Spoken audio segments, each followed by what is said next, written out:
बच्चों, मेरा नाम अमित कुमार गंगवार है। मैं असिस्टेंट प्रोफेसर हूँ department of pharmaceutical sciences, Bareilly international university Bareilly में। आज हम ह्यूमन एनाटॉमी एंड फिजियोलॉजी का एक बहुत ही इंपॉर्टेंट टॉपिक डिस्कस करेंगे जिसका नाम है ब्लड। तो आइए जानते हैं कि ब्लड क्या होता है, ब्लड के कितने कंपोनेंट्स होते हैं और ब्लड का फंक्शन क्या होता है। आइए शुरू करते हैं। सबसे पहले जानते हैं ब्लड क्या होता है। ब्लड, जिसको हम हिंदी में रक्त, खून के नाम से जानते हैं। अब ये ब्लड होता क्या है? ब्लड जो होता है ये बेसिकली कम्बिनेशन होता है प्लाज्मा और सेल्स का। ये ब्लड जो होता है वो कम्बिनेशन होता है बच्चों प्लाज्मा और सेल्स का, जो कि आपके पूरे शरीर में मूव आउट करता है। ठीक है बच्चों, कॉमन ये रेड कलर का होता है, लाल कलर का होता है ये रक्त। और मैंने अपनी प्रीवियस वीडियो में आपको बताया भी था कि जो ब्लड होता है वो एक तरह से ट्रेन की तरह काम करता है। ठीक है, एक ट्रेन की तरह, एक बस की तरह, एक व्हीकल की तरह वर्क करता है। व्हीकल क्या होता है? जिस पे अपन लोग बैठ के सवारी करके कहीं से कहीं तक जा सकते हैं, उसे हम व्हीकल कहते हैं। इसी प्रकार से जो हमारा रक्त होता है ये भी एक व्हीकल की तरह काम करता है, जो कि कुछ इसेंशियल सब्सटेंस जैसे शुगर, ऑक्सीजन और हार्मोन्स को उनके गंतव्य स्थान तक पहुंचाता है। तो ये मेन काम होता है ब्लड का। साथ में आपको डेफिनेशन भी पता चल गई कि ब्लड क्या होता है। प्लाज्मा और सेल से जो कम्बिनेशन से मिलके बना होता है और जो आपकी पूरी बॉडी में मूव करता है, हम उसे रक्त कहते हैं, ब्लड कहते हैं, खून कहते हैं। ठीक है बच्चे, आगे जानते हैं कि ब्लड की बेसिकली कौन कौन से मेन काम होते हैं या मेन चीज़ें कौन कौन सी होती हैं। पहला होता है प्लाज्मा। खून के अंदर लगभग 55% का जो पार्ट होता है बच्चों वो प्लाज्मा का होता है। रेस्ट ऑफ 45% क्या होता है उसके अंदर? आपके रेड ब्लड सेल्स होते हैं और प्लेटलेट्स होते हैं। ठीक है बच्चों, रेस्ट जो पार्ट होता है 45% का, उसमें रेड ब्लड सेल्स होते हैं और प्लेटलेट्स होते हैं। अगला पार्ट आ जाता है इसमें blood transport oxygen and nutrients. जैसा कि मैंने अभी पीछे बताया आपको कि बहुत सारी चीज़ों का ट्रांसपोर्ट करने में मदद करता है हमारा खून, रक्त और ब्लड। तो ब्लड जो होता है वो बेसिकली ऑक्सीजन को ऑक्सीजनेटेड ब्लड के रूप में पूरे शरीर में पहुंचाता है। इसके साथ साथ जो सेलुलर वेस्टेज होते हैं, जिसमें कि कार्बन डाइऑक्साइड होता है, वो डीऑक्सीजनेटेड ब्लड के रूप में शरीर से बाहर कर देता है through the help of lungs. ठीक है बच्चों, एक बार फिर से ध्यान रखिएगा। ऑक्सीजनेटेड ब्लड का डीऑक्सीजनेटेड ब्लड का ऑक्सीजनेटेड ब्लड में जो कन्वर्जन होता है वो फेफड़े के अंदर होता है, यानी लंग्स के अंदर होता है। नेक्स्ट आता है इसमें ब्लड ग्रुप।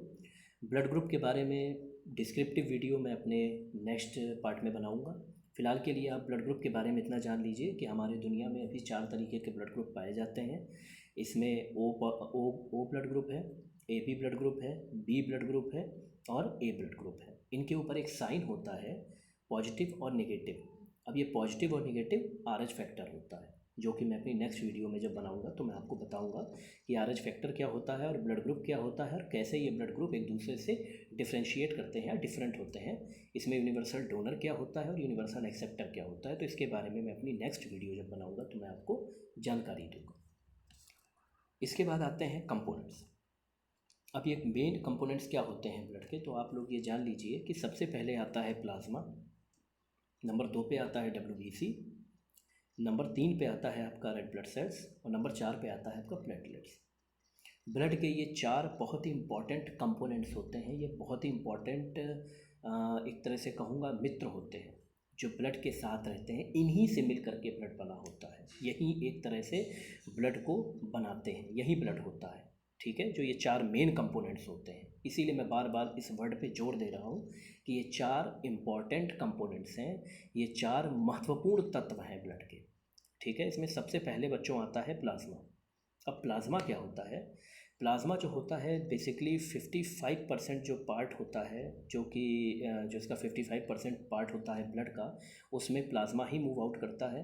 बाकी 45% में मैंने अभी पीछे बताया RBC सेल्स होती हैं और कुछ प्लेटलेट्स होते हैं। ठीक है बच्चों, प्लाज्मा एक्चुअल में होता क्या है? इसमें 92% बच्चों वाटर होता है और 8% में आपका कार्बन डाइऑक्साइड होता है, ग्लूकोज होता है, हार्मोन्स होता है, प्रोटीन्स होता है, मिनरल्स होते हैं, फैट्स होते हैं, साथ में कुछ विटामिन्स होते हैं। ठीक है बेटा, ये बहुत ही इम्पॉर्टेंट रोल प्ले करता है ब्लड के फंक्शन में। ठीक है, इसके बाद बच्चों नेक्स्ट आता है हमारा WBC, वाइट ब्लड सेल्स। और रेड ब्लड सेल्स। अब सबसे पहले हम बात करेंगे, थोड़ा सा डिस्कस करेंगे रेड ब्लड सेल्स के बारे में। अब ये रेड ब्लड सेल्स क्या होती हैं? रेड ब्लड सेल्स बेसिकली एक बहुत ही लाल कलर की कोशिका होती है, जिससे रेड जो होता है, रेड कलर जो होता है बेसिकली प्राप्त होता है रक्त को, तो इसलिए इनका नाम रेड ब्लड सेल्स के नाम से रखा गया है। रेड ब्लड सेल्स दिखती कैसी हैं? तो एक पीछे आप एक डायग्राम देख रहे होंगे, पीछे एक मैंने पिक्चर लगाई हुई है।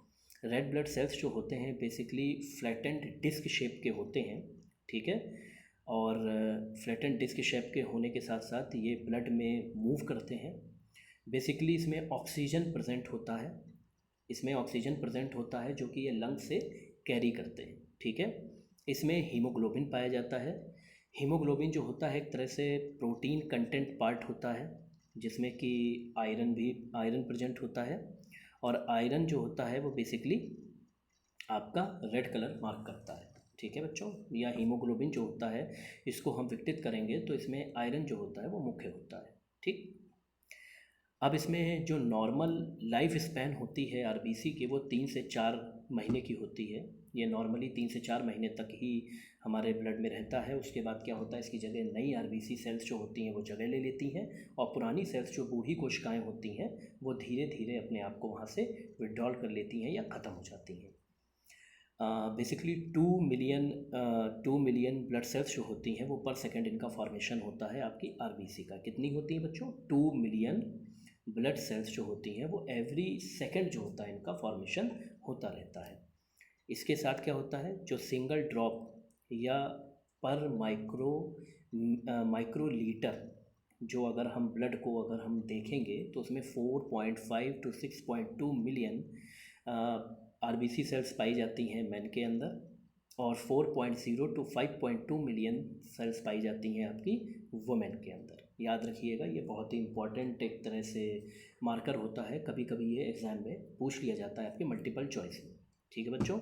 याद रखिएगा कि अगर हम सिंगल ड्रॉप या 1 माइक्रो लीटर ऑफ ब्लड में 4.5 to 6.2 million RBC cells present होती हैं मैन यानी कि आदमी के अंदर, और 4.0 to 5.2 million cells RBC cells present होती हैं आपके वुमेन के अंदर। तो अभी हम लोगों ने आरबीसी के बारे में जान लिया कि मेन काम इसका होता है, इसमें ऑक्सीजन कैरिंग सेल्स होते हैं, हीमोग्लोबिन होता है यानी कि आयरन प्रेजेंट होता है, साथ में इसकी लाइफ स्पैन जो होती है वो 3 to 5 मंथ्स होती है। 1 सेकंड के अंदर में ये 2 मिलियन स्ट्रक्चर्स बनाते हैं, 2 मिलियन आरबीसी सेल्स बनती हैं पर सेकंड। इसके साथ जब हम सिंगल ड्रॉप या माइक्रो लीटर में हम जब देखेंगे माइक्रोस्कोप के अंदर, तो हमें देखने को मिलेगा कि 4.5 to 6.2 मिलियन जो आरबीसी सेल्स प्रेजेंट होती हैं आपके मैन में, और 4.0 to 5.2 मिलियन सेल्स जो होती हैं आरबीसी सेल्स प्रेजेंट होती हैं वुमेन के अंदर। अब आगे देखते हैं बच्चों। इसके बाद आता है WBC यानी कि वाइट ब्लड सेल्स। इनको हम ल्यूकोसाइट्स के भी नाम से जानते हैं, ल्यूकोसाइट्स के भी नाम से इन्हें जाना जाता है। सबसे बड़ी बात यह होती है कि इन्हें हमारे शरीर का डिफेंस सिस्टम कहा जाता है। डिफेंस सिस्टम, जिसकी अभी कोरोना काल में बहुत सारी बातें हो रही हैं कि डिफेंस सिस्टम क्या होता है, डिफेंस सिस्टम क्यों ज़रूरी होता हो, तो बच्चों वो WBC सेल्स के अंदर ही प्रेजेंट होती हैं। WBC सेल्स यानी कि वाइट ब्लड सेल्स जो हमारी कोशिकाएं होती हैं वहीं हमारी डिफेंस कोशिकाएं होती हैं, ठीक है। ये खून के अंदर 1% से भी कम अमाउंट में पाई जाती हैं। और जब हम 1 माइक्रो लीटर ऑफ ब्लड को हम जब देखते हैं तो लगभग 3700 से लेके 10,500, कितना बच्चों, 3700 से लेके 10,500 आपके microlitre of cell present होती हैं, ठीक है। अब ये बहुत इंपॉर्टेंट वाइट ब्लड सेल जो होती हैं बच्चों, बहुत इंपॉर्टेंट कोशिकाएं होती हैं। इनकी कमी अगर हो जाती है तो हमारे शरीर में कोई ना कोई ऐसी बीमारी है जो कि बहुत घातक है। और जब ये बढ़ते हैं, जब ये अपनी नॉर्मल रेंज से बढ़ते हैं, अब ये WBC बढ़ता कब है? WBC बेसिकली बच्चों तब बढ़ता है जब हमारे शरीर में कोई इन्फेक्शन आता है, तब हमारे शरीर में ज़रूरत होती है इन कोशिकाओं की, ताकि ये ज़्यादा से ज़्यादा उन जो बाहर की कोशिकाएं आई हैं या बाहर का कोई बैक्टीरिया आया है, बाहर का कोई वायरस आया है, उससे ज़्यादा अमाउंट में युद्ध लड़ सके।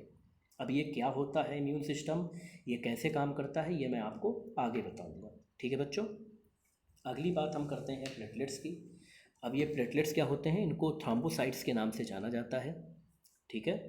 बेसिकली ये प्रोटीन के साथ इंटरेक्ट करते हैं, क्लॉटिंग प्रोटीन के साथ इंटरेक्ट करते हैं, और क्लॉटिंग प्रोटीन के साथ इंटरेक्ट करने के बाद ये आपके ब्लड को रोकने में, स्टॉप करने में मदद करते हैं। हम सभी लोग जानते होंगे ब्लीडिंग टाइम और क्लॉटिंग टाइम के बारे में। तो ये बेसिकली इन टाइम के पीछे अपना प्लेटलेट्स ही रिस्पॉन्सिबल होता है। प्लेटलेट्स की संख्या कम होने का मतलब ये है कि हमारे शरीर में रक्त का स्त्राव किसी भी वक्त होने का चांस बना रहता है। जैसे आपने कुछ बीमारियों के बारे में देखा होगा, डेंगू एक कॉमन बीमारी है और काफ़ी आक्रामक बीमारी है, और इससे हमारे देश में काफ़ी मौतें होती हैं। इसमें सबसे डिफ़िकल्टी वाली चीज़ यही होती है कि जब ये पेशेंट कोई भी डेंगू से ग्रस्त हो जाता है तो उस कंडीशन में उसकी प्लेटलेट्स की जो काउंट है बच्चों, वो बहुत तेज़ी से गिरने लगती है। नॉर्मल प्लेटलेट काउंट बच्चों होती है 1,50,000 से लेके 4 लाख माइक्रोलीटर पर माइक्रोलीटर में ये प्रेजेंट होता है। जब भी आप अपनी रिपोर्ट्स कराते होंगे, ब्लड रिपोर्ट्स कराते होंगे, तो उसमें मार्कर लिखे रहते हैं 1,30,000 टू 4 लाख पर माइक्रोलीटर। तो बच्चों ये प्लेटलेट्स का काम होता है। अब नेक्स्ट देखते हैं। इसके बाद कुछ इम्पॉर्टेंट फंक्शंस, वैसे तो ब्लड के बहुत सारे फंक्शंस हैं, पर मुझे जो कुछ इम्पॉर्टेंट फंक्शंस लगे हैं वो मैंने यहाँ पर मेंशन कर दिए हैं। अब इसमें सबसे पहला फंक्शन होता है ऑक्सीजन सप्लाई का। मैंने आपको पहले ही बताया कि एक सप्लाई चेन होती है, एक ट्रेन होती है जिसके अंदर सभी इम्पॉर्टेंट कंपोनेंट्स जो होते हैं वो ट्रेवल करते हैं। तो इसी कड़ी में सबसे पहले आता है आपका ऑक्सीजन सप्लाई। अब ऑक्सीजन सप्लाई ये करता है कोशिकाओं और टिश्यू तक। यानी ऑक्सीजन कैसे करेगा?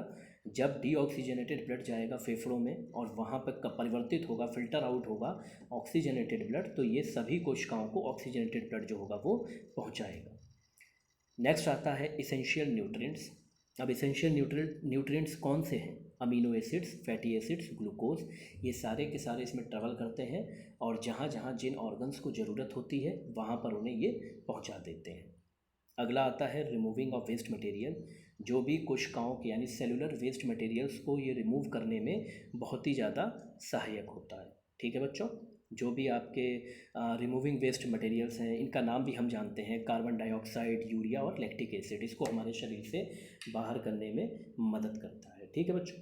इसके बाद अगला आता है प्रोटेक्टिंग द बॉडी। अभी मैंने पीछे WBC के बारे में डिस्कस किया, वाइट ब्लड सेल्स के बारे में डिस्कस हुआ, और वाइट ब्लड सेल्स कहाँ प्रेजेंट होती हैं? हमारे ब्लड में प्रेजेंट होती हैं। तो वाइट ब्लड सेल्स की मदद से ये हमारी बॉडी को प्रोटेक्ट करता है और हमारी और विभिन्न प्रकार की बीमारियों से हमें बचाता है। एक पांचवा शब्द आता है जिसे हम होम्योस्टेसिस कहते हैं। होम्योस्टेसिस के बारे में आप सभी लोग जानते होंगे। होम्योस्टेसिस का मतलब होता है हमारे शरीर के इंटरनल टेम्परेचर या हमारे इंटरनल प्रोसेस को मेंटेन करना, यानी मेंटेन करके रखना, जिसमें मेन आता है रेगुलेटिंग एसिडिटी यानी pH को रेगुलेट करना, और उसके साथ साथ हमारे बॉडी टेम्परेचर जो होता है, हमारे शरीर का जो बॉडी टेम्परेचर होता है उसे रेगुलेट करके रखना। ठीक है, और इसी चीज़ के रेगुलेशन को हम क्या कहते हैं? होम्योस्टेसिस कहते हैं। याद रखिएगा, इसी चीज़ के रेगुलेशन को हम होम्योस्टेसिस कहते हैं। ठीक है। इसके बाद आता है ट्रांसपोर्टिंग हार्मोन्स। जी हाँ बच्चों, मैंने अभी पीछे आपसे डिस्कस किया कि ये बॉडी में हार्मोन्स के ट्रांसपोर्ट करने में बहुत मदद करता है और मैसेजेस को भी ट्रांसमिट करने में मदद करता है। तो ये एक बहुत ही इम्पॉर्टेंट प्रोसेस होता है। तो ये हमारे कुछ फंक्शंस थे ब्लड के, जिसमें मुझे लगे कि आपको बताना चाहिए। और भी बहुत सारे फंक्शंस होते हैं, आप लोग पढ़िएगा, और अगर कोई चीज़ नहीं समझ में आती है तो आप उससे मुझे कमेंट सेक्शन में बताइएगा। अगर आपको मेरी वीडियो अच्छी लगी हो तो प्लीज़ इसे लाइक और सब्सक्राइब करिएगा, और अगर कोई सुझाव हो तो कमेंट सेक्शन में मुझे बताइएगा। ठीक है बच्चों, thank you, have a nice day.